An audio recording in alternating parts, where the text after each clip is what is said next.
I'm Nick Baldridge from the For Amusement Only EM and Bingo Pinball Podcast. What's that sound? It's Greg and George from the SNES Podcast.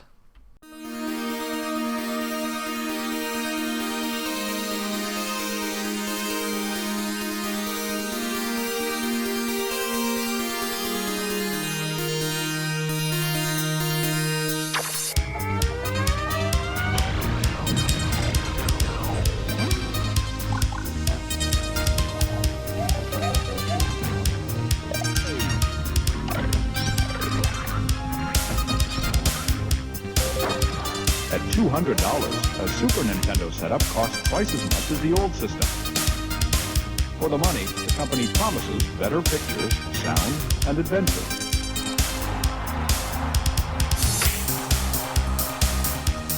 Now you're playing with power, superpower. You're the king, I tell you! The king! Only for Super NES.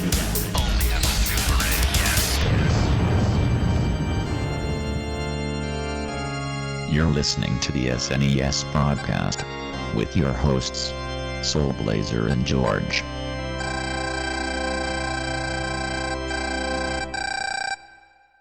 Hello, everybody. Welcome to Super NES podcast, episode number 88 for your listening pleasure. I am Greg. He is George. That's me. And we had a juggle swinging of a good time with this game, didn't we, George? No. Well, already you can tell. I feel like this episode's gonna go. Just no. It was my pick this week, and I dragged George, perhaps kicking and screaming, into a platformer game. I was curious to play, and this podcast gave me a great opportunity to do so. This is actually a great thing about podcasts in general, I think. But regardless, we played for this episode Pitfall: The Mayan Adventure, which is a spiritual sequel to the classic Pitfall from 2600, which was developed and published by Activision in 1994 for the Super NES and multiple other systems. I had never played this game before, like I said. George also had never played it before. So, but I suspect I probably have a lot more background knowledge and affinity with the original Pitfall games than George does. Maybe probably because of age. Because I was of the age where I had 2600 as a kid, and I played Pitfall as one of the few Atari games I had as a kid, and I certainly played the heck out of it, so... Because you're an old man? Yes. Okay. Not that Pitfall has not been a more recent thing. The Pitfall franchise is still alive and well, which we'll talk about here later on, but... Yeah, you can play Pitfall in Call of Duty. Yes, you can. And you can also play classic Pitfall in this game, too.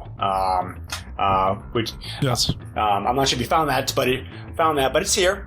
So, cool. But so why don't you tell listeners, George, a little bit about your history experience with any like Pitfall games before we go in here. Well, I've certainly played the first game before, so I have a little bit of experience with that. The first one's the only one I played, though, and then I played this, and then I don't want to play any more Pitfall.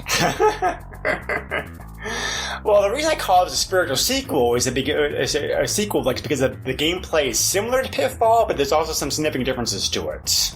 One of them being that David Crane, the original designer of Pitfall and sequel Pitfall 2, The Lost Caverns, which came out the following year in 1983, was not involved. Is not involved with this project. David Crane's not been involved in any of the Pitfall game, as a matter of fact, beyond those first two. But I just feel like this game is Pitfall only, basically in name. Well, it does have a couple of similarities to the original Pitfall, which we'll get here. Yeah, there are some connections, but without those connections, it just you could kind of slap on a name like Mr. Danger Man, archaeologist, and then have people play it and be like, oh yeah, this isn't a Pitfall game. Well, speaking about some controversy if it's Pitfall game or not, this was not the there was a Pitfall game between this and the original Pitfall games, which a lot of people really tend to hate, but I think it's actually pretty okay. I'm talking about the relatively obscure Super Pitfall for the NES, which came out in 1985. That was a reworking of Pitfall 2: The Lost Caverns. But they reworked it so much. It really feels like Pitfall game in like name only. Yeah, I think it's okay. I mean, like, you know, if you're looking for Pitfall game, it's not Pitfall. But if you take the game for its own merits, I think it's perfectly fine. So, then after this game, you also had a bunch of like Pitfall games that were also made. There was also Pitfall 3D Beyond the Jungle, which was for the PlayStation and Game Boy Color in 1998. They got Bruce Campbell to voice like Pitfall Harry Jr. in that game. If only they just called it Welcome to the Jungle and then had the song play. Right. There was also Pitfall: The Lost Expedition for the PS2, GameCube, and Xbox in 2004, and the most recent game was Pitfall: The Big Adventure of like the Wii in 2008, which I have watched a long play of. It looks like a pretty good game. I don't trust you on that. Not with this game. And you know, Pitfall is also available. The original Pitfall has also been like re-released for like PC, like iPhone, Android, and some other like platforms too. That's so still like very much out there. So Activision's trying to do something with this franchise at least, but their record with this like hit or miss. Yeah, using it as a cash grab. Did you know? You remember Pitfall? Give us $20. Yeah. Well, again, like we talked about. Well, again, like we talked about Activision in our recent, like in our last PlayStation Power episode. Yes. Pitfall is not as, Activision is not as guilty of that as like Sega is. So, but hey man, I heard you like Sonic the Hedgehog. let's go play, man. Here's an interesting tribute note for you. Did you know that Pitfall was an arcade game as well? I did not know that. Yes, Pitfall is one of only 2 games that started out life originally for home system. The home system that got ported onto the arcades. Choplifter being the other one. We covered Choplifter 3 way back when, like another episode. Yes. Sega took the idea of Pitfall 1 and Pitfall 2 and kind of meshed them together and made an arcade game with it, which is. Okay, it's like an alright game. It did alright like an arcade, but it's not like a loved game. So it's just very curious. Curious how Pitfall was such a big draw for the consoles back in the pre-crash days that Sega I felt the franchise had enough power to be able to make an arcade game out of it. So this game, like I said, is a spiritual sequel to the original Pitfall. The plot's very simple. You're playing as the son of Pitfall Harry Jr., who's trying to rescue his father, like from a Mayan ruin. So the game's set in a very jungle / Mayan ruin background as you jump, swing, dodge, and avoid enemies to go through the game. If you know what you're doing, the game's not particularly too long. The long play of this available on YouTube is clocks in just over like 50 minutes of length. That is not wrong. You are accurate. Accurate, whatever that word is. You are correct. So Activision had high hopes for this game, and they ported this game everywhere. Besides the Super NES, this game also got released on the Sega Genesis, the Sega CD, the Sega 32X, the Atari Jaguar, and the PC. And finally, in 2001, the Game Boy Advance got a port of it. Oh, jeez. So everybody got this game. It looks like the research I found indicated the Super NES, the Genesis, and Sega CD versions were developed at the same time. The 32X, Atari Jaguar, and PC versions that came later, the following year. This was actually developed with Super NES by a small company called Redline Games. I couldn't find out too much about them. They didn't really do too much else. They made this game and then they disappeared forever. Well, they were an offshoot of Activision. I have Activision. They were of Activision. They're owned by Activision. So it's one of those things. Right? Okay. Yeah. So, but they so we talked about the similarities, like vis-a-vis Pitfall. The basic idea of this game is the same, just like it seems Pitfall. You're still navigating around, navigating around a jungle environment. You're having to spend a lot of time going through, screen to screen per se, kind of like area to area, I'm sorry. I thought you said scream to scream because that was my experience. You're going from scream to scream. Throughout the levels. It is very easy to die in this game. oh, that's not even what I was talking about, but yes. But it's fair. I mean, Pitfall is very easy to die in too. So they kept that part right at least. Yeah, but that game isn't as confusing as this game. Well, the expanding it to multiple stages added a whole bunch of environments and breadth to this game, and it does kind of makes it confusing because you are going through stage by stage, and there is an objective, an endpoint you're trying to get to in each stage, but the game gives you no hints as to what that endpoint is. It feels kind of like a maze to me, and I got lost a few times. Some of the stages are very confusing. Sure, I can see that. I mean, it definitely takes some like trial and error, I think, to go through it. So let's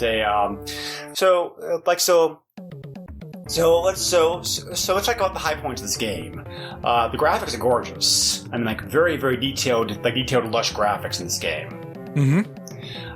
Pitfall area looks like your typical 18-year-old punk with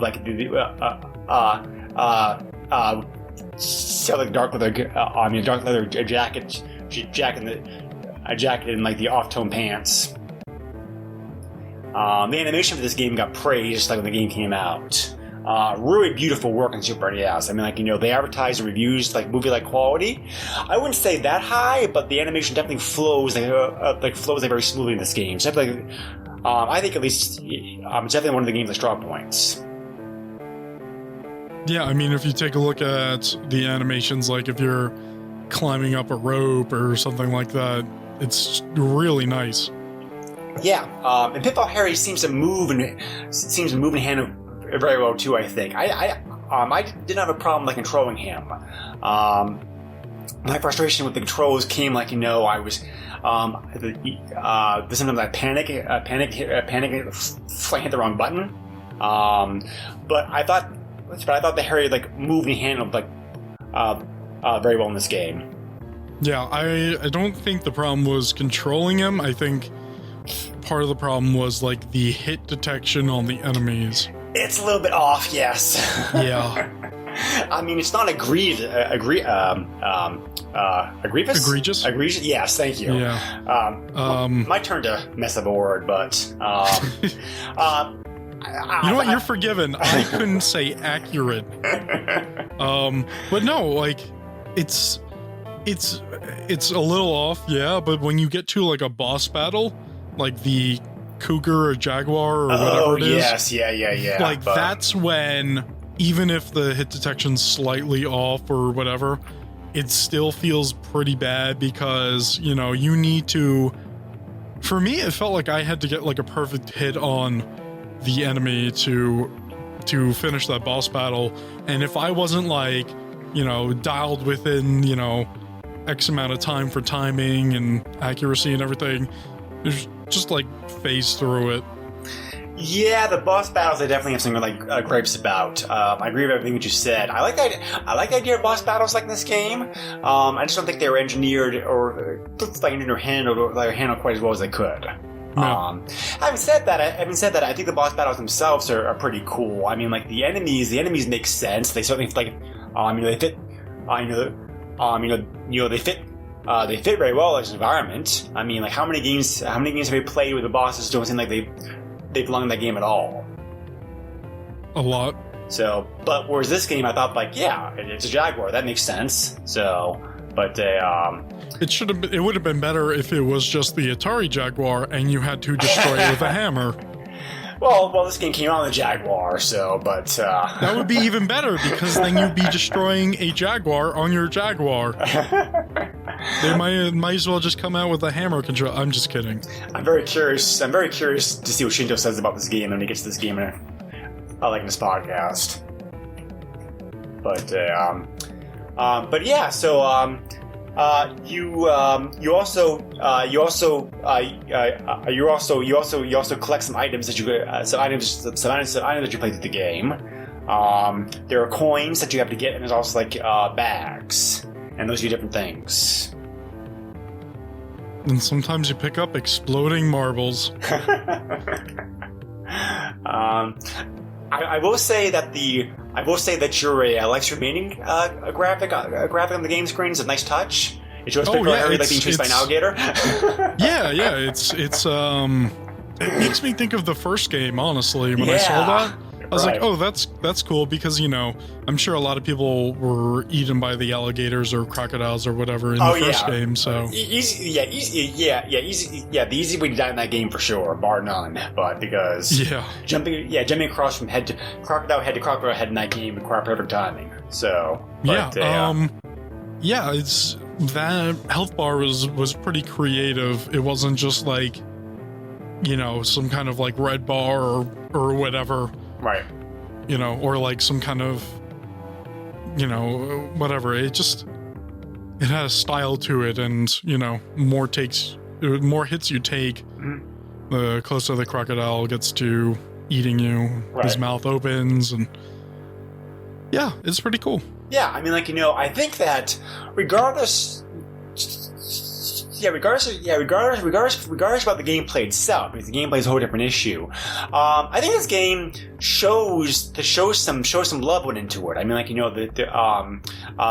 small touches like that, the whole look and feel of the game, the graphics, the presentation. I mean, they tried. I mean, they tried very hard to make a very Pitfall-esque game.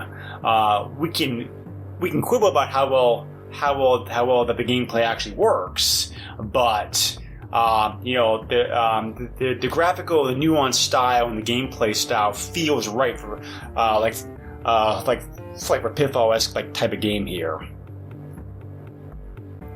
Maybe. Well, I think so, at least anyway. But you're mostly right. But music was okay. I mean, not great, but it's but it kind of fits the environment like pretty well. Didn't really stand out to me. It was just background noise, basically. Yeah, like typical like jungle / Mayan music. What you expect for like a game like this. So, but they so there's there's 6 stages in this game altogether, and as George mentioned, some of these stages are pretty large, confusing. It can take a while to trial and error to figure out how to go through each level. Yeah. You can just the difficulty level of this game though before you start it though. Yeah, but it's normal or hard. There's no easy. Well, that's kind of common. Yes, I'll admit that I was looking for the easy setting. I mean that's pretty common for games this time period. I mean, because I don't really think easy really became a thing in most games until the 32X generation. You might be right. I'm not 100% sure on that. Yeah, but at least this isn't one of those games where everything's cut off if you choose something easier. I hate when games do that. Right, yeah. It's what's the point then? The point is to play the game, and does it really matter what difficulty somebody's playing on? Maybe give them more rewards for playing on the higher difficulty, but don't cut out how many stages they can play. Right. That's just mean. Yeah. That's when you just go get a Game Genie and say, screw you. There's a good mix. So there's a good mix of environments in this game, I think, as you play through it. There's a lot of it's not all the same. It's very different every few levels or so. Mm-hmm. Yeah. And that's what's nice. It gives you something different to look at, but that also gives you something else to worry about or hate. So The only part I really absolutely hated was that minecart sequence. But yeah, I didn't actually care for that too much. You know, I really don't like the whole whip swinging thing in this game. Because yeah, we haven't talked about that yet. Yeah, but it's just like, it's like he's swinging a belt around, because it's like, it doesn't look like a whip, and he's not using it like a whip. It's just like a belt he's swinging around. That's what it looks like. There are parts of this game that definitely feel more Indiana Jones-ish than like Pitfall-ish. The whip's definitely like one area where it's like where it infringes most upon that property. I don't like the whip stuff in this game. Yeah, it's not very good. I'll agree with you on that. I mean, I like the idea of the whip in general. But he doesn't use it correctly. Right. Yeah. Give him something else for weapon. Like, give him like a knife. Give him like. No, because then you would have a shorter range. Unless it was like some kind of, what is it called, Kuruki or whatever. Yeah, I suppose. But yeah. So I don't know. Yeah. The whip's not really that great, unfortunately. But and so as we mentioned before, this is kind of a cool Easter egg. In level 4, you can actually unlock and play the original Pitfall. That's contained in this game. It's fairly easy to get to. You just have to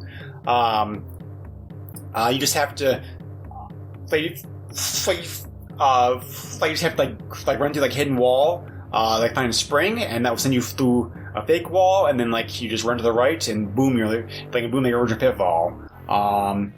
And then you just play that until your lives run out, and after your lives run out, you go back to the game like where you were. So, the emulation though of this version of Pitfall is not very good. The sound's really off. The game feels sluggish. I think the sound's off because they tried to recreate the sound, right? Yeah, well, I've played. There are some classic arcade collections available on Super NES. Right. Atari made one, and there's also another one, like Williams Games, Sinistar, Joust, etc. And those play just fine. But this version of Pitfall is like really effed up. I think it's not a very good version of Pitfall, at all, unfortunately. I didn't get to play it because I totally missed that until I went back and watched. I was like, oh man, really? Yeah, well, like I said, it's kind of hidden. You have to go through you have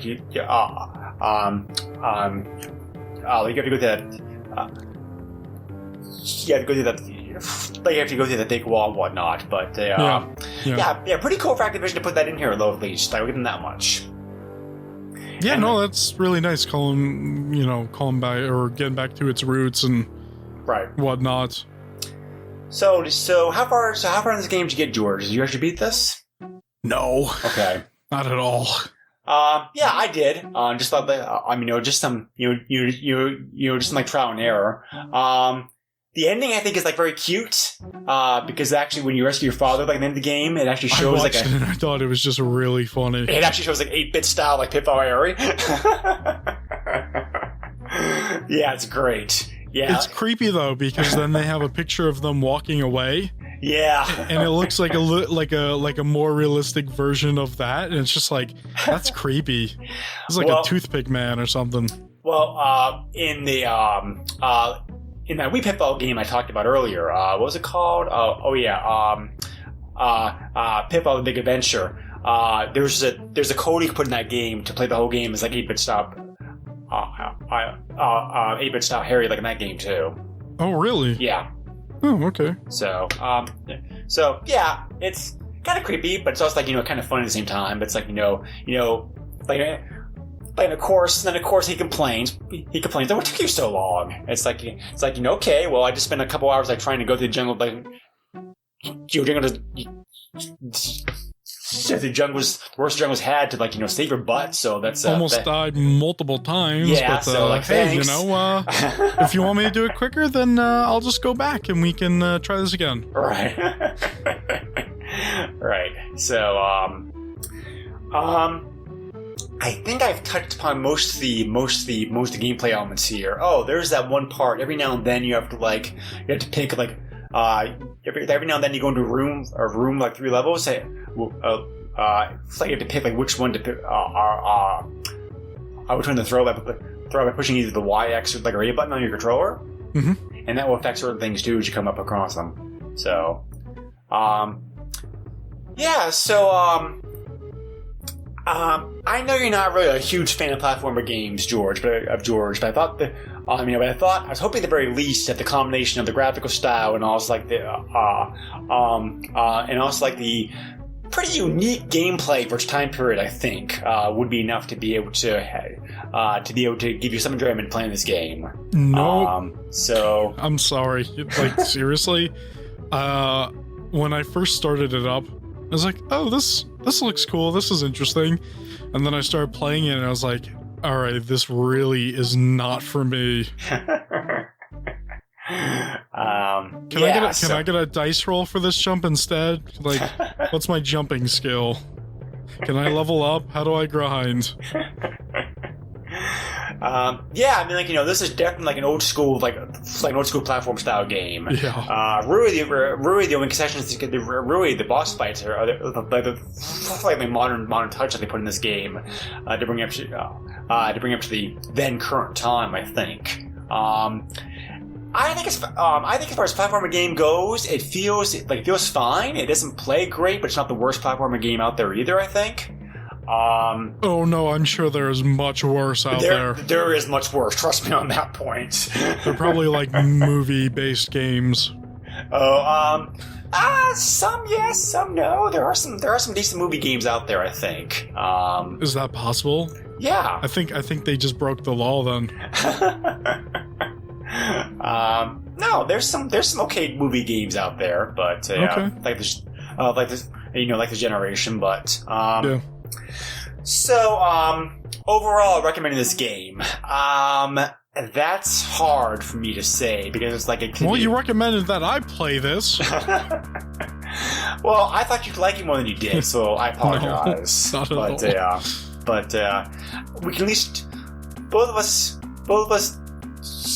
can at least agree that the graphics are very smooth and nice. Yeah. And the best part about the best thing about this game is the graphics and the animation quality. The animation quality is gorgeous in this game. Yes. So, if you're a fan of the original Pitfall, I don't think this game is Pitfall-esque enough to recommend it on that merit alone. No, like I said, right, if you took the name Pitfall off of it, I bet you a lot of people wouldn't think that this was a Pitfall game. No, probably not. And they tried too. I mean, you can tell the developers tried to throw back to the original game in making this game. But they just didn't do enough. But unless you're actually a big Pitfall fan and get all the references, your casual fan's not going to recognize like what it is. So that connection kind of failed, unfortunately. As a platformer game on its own, I would say if you're a fan of platformers like this time period, check this game out. Because like gameplay quirks aside, I think the difficulty level and the relatively short gameplay combined with the gorgeous graphics are strong enough to keep you entertained playing this game. But if you don't, but if you're not a platform fan like George, there's not enough here to justify playing it. So, kind of a guarded half recommendation from me, depending upon your perspective that you're coming from. Yeah. So, but George will get his revenge on me next game, which we'll talk about here in a moment. So, but is that revenge though? It was more of me just being curious of that game. Yeah, well, I mean, I was curious about this game too, so it's like it kind of comes around, goes around, I guess. But, yeah. So, yeah. I wouldn't call it a bad game. I'd say maybe your mileage on it depends upon your perspective, and what kind of platform games that you enjoy. So, I think it's the best recommendation I can. I think it's the best recommendation. I think that's the best I can say about it. There are a number of codes available in this game. Are there codes for you to not play the game? No, but there are codes. To make this game as painless as possible. Okay, that's good enough. You have one code that you can use to hop to level 6. You have one code you can use to access the debug mode, where you can receive 99 ammo for every weapon, or get infinite ammo if you want to. Oh. And there's also a code you can also use to play original Pitfall like right away, so you don't have to unlock it. So. Well, cool. You can also have there's also a very simple bug, maybe gimmick, perhaps to give you unlimited continues. It's a feature. Yeah. When the continue screen appears, just smash the start button immediately, and that's all you got to do. Wow. So, so this game reviewed very well when it came out. GamePro said out of the 3 versions that were available in 1994 when this game originally came out, like the Super NES, Genesis, and Sega CD, the Super NES version was the best one of the, the best version of the lot. They praised the character animations, the distinctive enemies, the realistic sound effects, and the entertaining challenge. And I'll agree. Yep. And I'll agree with most of that. It's a challenge, but not entertaining. It's not for me. Yeah. Yeah. So I'm curious. So I'm curious to play some of the other versions of this game too, because I think that I looked at some of them quickly on YouTube. They all look and play very similar. It looks like just the main differences in how they control, in the quality of the background animations. But yeah, I might actually go on YouTube and see how everything looks. But yeah, I mean, I think this game, for being a mid-life Super NES game, really does a great job showing off the graphical hardware, the capabilities of the system. I mean, this game, this game certainly looks like one of the best Super NES games out there. So,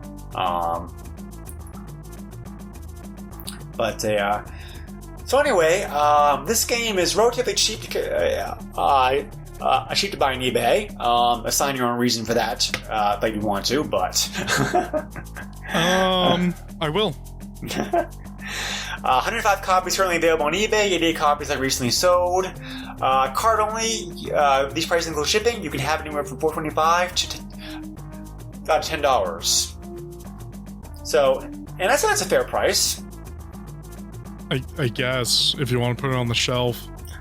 Well, if you really want it on the shelf, you really should have the CIB version of the game. That's, and the CIB version. I don't want it. The CIB version is not that much more expensive. The CIB version, you're anywhere from $12 to $32. No, thank you. And even steel copies of the game sold recently for pretty cheap, $35, $45. Wow, really? Yeah. So, just buy all of them and then jack the price up to $80 and say, "This is super rare." It's not. Activision made a ton of these copies. Yeah, but the people won't know that. Oh, I suppose not. But ultra rare, super Pitfall edition, Pitfall. That's what my listing is gonna say. Well, this game did get released worldwide. Maybe the possibly powered Japanese versions like this game are rare. I don't know. I don't know either. But interesting. So interesting platform game at the very least. Yes, interesting.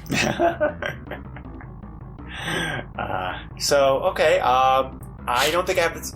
So I think George and I have already covered this game pretty well. I don't have anything, so I can't think of anything else more to say about it. How about you, George? I like the part of the game where I stopped playing. Yeah, Ouch. no, I honestly did not really like playing this game. But it wasn't the worst. I don't know if you could tell. But it wasn't the worst gameplay of the podcast, was it? Oh, now you have to make me think. I don't know. I would have to think about it. I think you just like Wings 2 like more in this game. Winks 2 was alright. I think I just called it Winks. Wings 2 was kind of alright. Both of us having problems pronouncing certain words tonight, so it's all good. You know what? It might be Wing Commander just because it was so weird on the SNES. Yeah, I think it's a pretty good port though. Yes, for what the SNES is, like that was a good port for sure. But like that version, I don't know. Like I still kind of like playing it, but it was just off. I don't know. Rather play it on PC. Right, which is easier to do these days than it was back in the 90s. Oh man, yes. But we've already talked about that. Let's talk about it again. No, let's finish this up. Let's just say that emulating games through a DOSBox was a challenge, and leave it at that. But so yeah, speaking about interesting games, George, what did you pick for us to play next time? Rival Turf. Yes, a very interesting fighting game trying to write out the success of Final Fight with a very controversial box cover. Yes. And a very terrible box cover, like I might add. But Axelay at least had a pretty interesting box cover. This one, yeah, not so much. But no, I've never played that. So yeah, I've never played this game either. I've stayed away from it by dint of its reputation. So I'll be curious to check it out. Well, I bet you it wouldn't be the worst that we've played. No, probably not. But the Japanese version I understand also has also has some significant differences. So I'll be sure to check out that version too. So, so short programming note. We like a bunch of other podcasts are taking the holidays off. Because of how busy our lives are going to become the next couple weeks. Jingle bells, Batman smells. So no Christmas episode for you this year. I apologize, but well, there you go. I just sang a song. That's your Christmas episode. There probably isn't a Christmas Super NES game out there. Just re-listen to our last one. There you go. Right. And just put relevant things in your head that I or Greg would say. Yes. So this episode will be released on the weekend, the weekend of the 23rd. The next episode, the Rival Turf episode, will be released 3 weeks after that. So the weekend of January 13th is when it's when that episode should be dropped. So, and we're coming up. So we've some plans coming up for next year. So some guest hosts are lined up already. With more, hopefully coming. And in about 6 months, or approximately, if my math is correct, we'll be doing the 100th episode, which we'll try to do something special for you guys. Like that one.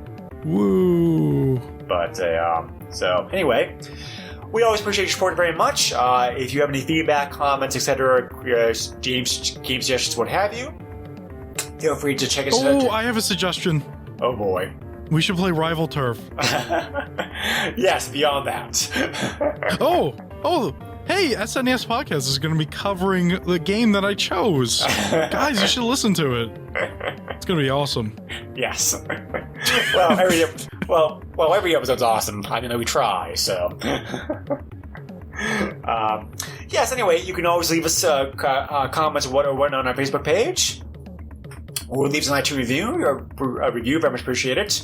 Or you can also send me an email if you want to. The email you can use is the SNESpodcast@yahoo.com. We are getting close to 1,000 likes on our Facebook page, so we'll do something special when that happens.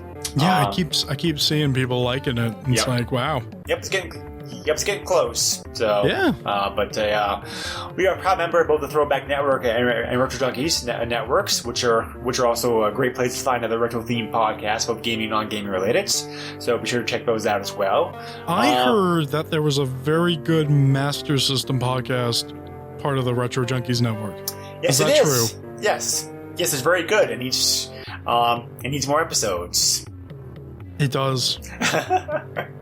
I mean, we've been doing it monthly, so yes. Well, yeah. A lot of podcasts go. A lot of podcasts that go monthly, so no shame in that. Yeah. So, as you probably already know, George also does George also does that podcast. That is true. George and I also do the PlayStation Power podcast together, where we cover PS1 and PS2 games. And a very nice tie-in. Our last PSP episode was about the Activision anthology, like the PS2, where you can play a much better version of Pitfall. Yeah. And you Pitfall might 2. be able to unlock something by playing it. Yes, a lot of. But most importantly, you can listen to 80s music while you play. Yes, very good 80s music. So, Yes. has that episode dropped yet, George? At the time of recording? Okay. Yes, yep. It's been out since Wednesday. Awesome. I will go share that then to give us some more coverage. Awesome. I did see a drop. I would have done that earlier. This has been a busy... everything's so secret hush hush because I don't tell anybody anything. This has been a very busy week, so I've not paid attention online like I should have been. So. Oh well. But so anything else you want to plug, George? No, I think all my computers are plugged in properly. My monitors are good. My microphone's plugged in. I think that's about it. All right, let's take a pin in this then and move on. Ooh, that might hurt. Yeah, I don't know how 8-bit Harry would react if you had a pin plunge into him. Would he deflate? What? Why would he deflate? Well, it kind of looks like that he would. Is he just full of air? Possibly. What? Well, anyway, on that high thought, we're going to leave you. So thanks again, always for your support. We look forward to seeing you in 2018. Goodbye. Take care, all. Nintendo controls 80% of the video market. But no matter how you play the game, or which game you play, things definitely have come a long way since Pac-Man. Now you're playing with power. Pinball power.